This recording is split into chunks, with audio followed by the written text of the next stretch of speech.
Hello, people. Today I'm going. Actually. Hello, guys. Today I have Aiden. Say hi, Aiden. Say hi to the camera right now. Today I'm going to read the Keyon Studios lore article on the Keyon Studios wiki. You guys want to know? Ahem. This is the Keyon Studios lore that I've been developing since around 2018. Wow. Where are you recording? Yeah. Oh, shoot. Get in your YouTuber voice right now! Hey guys, it's me, Aiden, and today I'm going to listen to Keyon read the entire 2,753 sentence argument. The early days, the 1600s to 1889. Dang. In the early 1600s, Keyon I was born in France. The Wee lands, the baguette guys, the Eiffel Tower fellows. He was eventually got stuck in a crate as a young child. Then it sailed across the ocean all the way to the Pacific Ocean somehow and landed in Keyon Land. You're probably wondering, how is this even possible? How did he survive? I honestly have no idea. It's not like you were there. At this time, Keyon Land had multiple tribes, but there was one major tribe called the Westia tribe, who, based off their name, lived on the western part of the island. Wow! That's crazy! They were also considered the strongest country on the island at the time. They did not know much about the outside world because it was the 1600s. Europeans barely even knew what the Americas was at this time, you know? Anyway, then the Europeans, like they do, take over the island. England, France, and Germany, Spain, and Austria. Divide the island into five. In fact, it's still obvious today because that's how the main island provinces are divided to this very day. Soon the Europeans... In this universe, Germany is united, not whatever the freak they were. Yeah. Soon the European nations basically allowed them to do pretty much what they wanted. Just kidding. They took all the resources and the precious valuables and made the island have multiple famines. Yes. Then, starting in the late 1870s, the Keyon-Landian natives finally thought the Europeans broke that last straw. Also, remember Keyon I? He's dead! But Keyon II took his name and became the new Keyon I. I'm pretty sure that's illegal, but okay. Yeah. I'm pretty sure it's illegal to take someone's identity, but okay. You know? It's not even, like, correct. He's not the first. He does not care! Tensions rise between the native Keyon-Landians, who like to call the Europeans the Euros. They predicted the European Championship and the currency. Oh my god! Oh my god.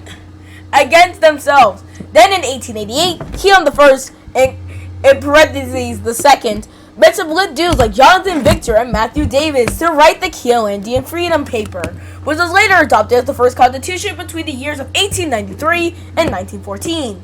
Soon in 1899, the Keyon-Landian Rebellion Group was formed by the Keyon-Landian native rebels to break off from the Europeans.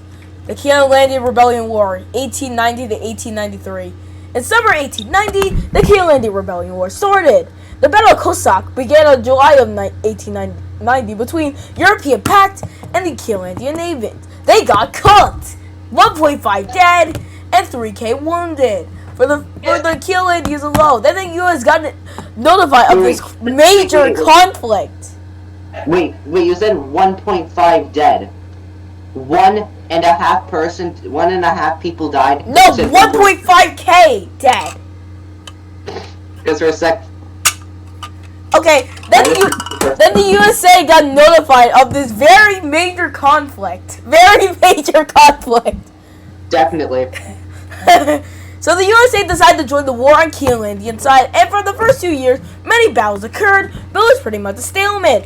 Until 1892, when General Oslak III of the 15th Lieutenant beat the Germans and the Austrians in the Second Battle of Oy. Soon, the Fourth Battle of Keyon City decided the war would be won by the USA and Keyon.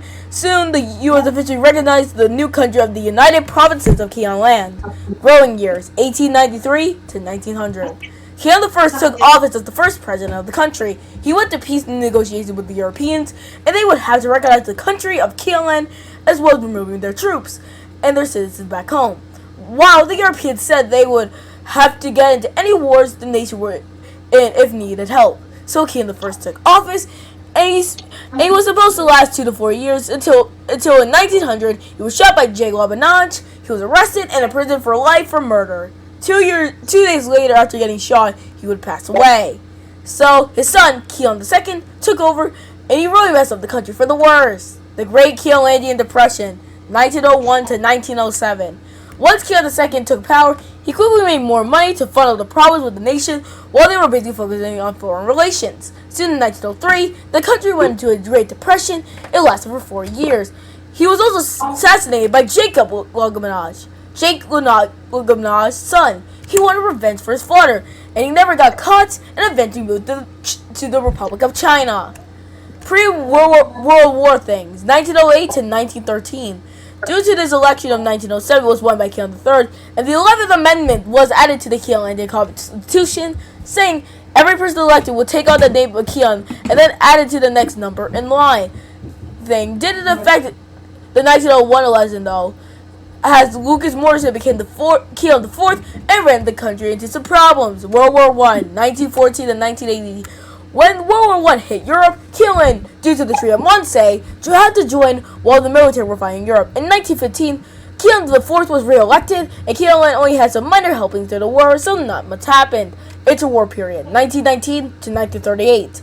During the interwar period, we had some presidents. They didn't really do much. That's all I have to really say there. World War II, 1939 to 1945. During World War II, Keyon actually did major things. They helped up in Normandy, helped the allies to get to Berlin, and also fought in North Africa. This was the largest amount of kills of Keolandians since the rebellion war almost 60 years prior. Fun fact. Early Cold War years, 1946 to 1949. Also not much to say here, but Keyon did a report, and it was estimated that it was over 50 million Keolandian dollars a day. That's when Project XS began to fix the nation finally, the moment everyone has been waiting for this entire article. Project S becomes Keyon Studios, 1950 to 1959. On April 25th, 1950, Keyon Studios opened to the public to fix the economy. Animal Friends was their first project, a book series written by Visa La Mucha, a Peruvian immigrant who came to work in Keyon for a new life. It only lasted 9 years, but the only reason it lasted so long is all the projects got canceled quickly. Then a certain Red and Orange hero would change the history of the company forever. Super Keyon Mania, 1960 to 1978. Around April 1960, children around the country would go to their local comic book stores to find this, Super Keyon issue number 1. It became an hit overnight and made Super Keyon Studios filthy rich. I need to take a break from that. All saying all those words. I read half of the article already. Alright, let's try this again. It made not Super Keyon, god dang it. It made Keyon Studios filthy rich. By 1965, Keyon Studios had made over $75.5 million just from Super Keyon alone. Super Keyon quickly became the mascot of the company, solidifying itself into history. By 1966, the first country outside of Keyon got the Super Keyon comics. It was the land of the biscuits of Big Ben, England. As for a special for the 1966 FIFA World Cup, a special comic was made with the mascot Willie, with a short adventure after beating the twin brothers Super Keyon and Even the Yak. By 1972, G7, a popular Keyon TV network, pitched a Keyon TV series and movie with a deal for 100 million Keolandian dollars. Keyon Studios accepted this, but then in 1976, production ended due to creative differences. But then in 1979, Keyon Studios would rival the company that almost gave them a show and a movie. Keyon TV, 1979 to 1993. Keyon TV started well. Its expanded history is on the article. Keyon TV made dubs to shows like Thomas and Friends, Batman 1966, Danger Mouse, and others. Then in 1993, their first ever original Keyon Studios major show came out, the live-action Super Keyon TV series, known as Super Keyon 93 by fans. Building the foundation, 1994 to 2010. More dubs in their shows. We got a lot of new shows like the Super Keyon animated series in 2002, which got censored in the US because of 9/11. Also, a lot of Super Sentai shows began to air on Keyon TV because of the closure of G7, of G7's closure in 1999. Like the newest Sentai at the time, QQ Sentai Go-Go 5, which was translated as Yilik Narik Go-Go Fist Rescue Squadron Go-Go 5. A boy is born 2011 to present. In 2011, the current Keyon Studios owner, Keyon, was born and took over the company as soon as possible. He decided to make the latest hits in the late 2010s and in 2020, such as Timmy and Tim, the United States Battle, Mario and Sonic Kingdom Battle, Boys, and others. He made some companies to deal with other multimedia companies, and also has worked with countless companies such as Aiden and Bell Productions and HTD Productions. Oh my! I'm finally done. I'm actually done.